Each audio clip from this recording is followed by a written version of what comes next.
Why a pyramid of interventions? As a district, we have worked tirelessly to develop systems and processes to identify the needs of our students in each of our buildings.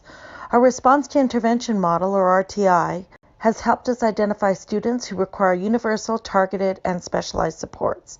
We have developed many processes throughout the district to support the identification of these students through the use of our literacy data and also our continuous supports with student services.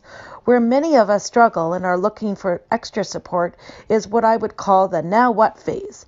As a district, we have done an excellent job identifying our students, but we need additional support with the now what.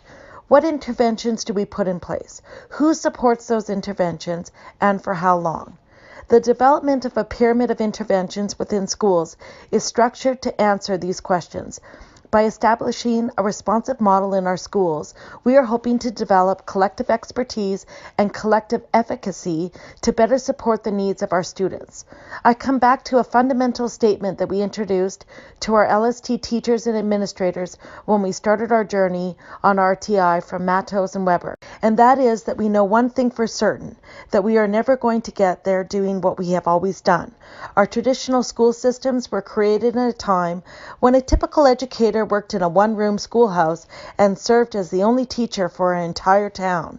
Now we know that our students are much more complex and our family units too are more complex.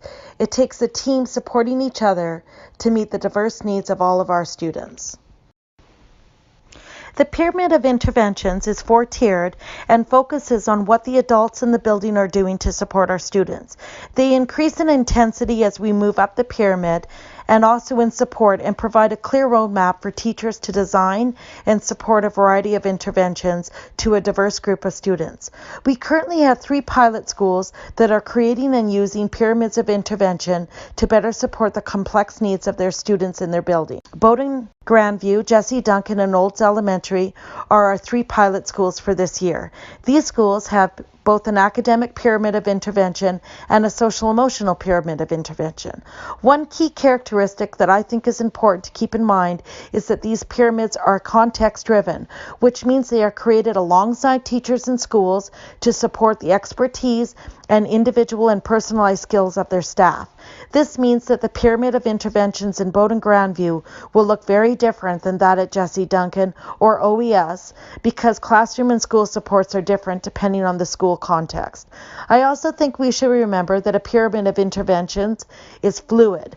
That means it's ever-changing and transforms over time depending on the students in our buildings and the skill development of our teachers.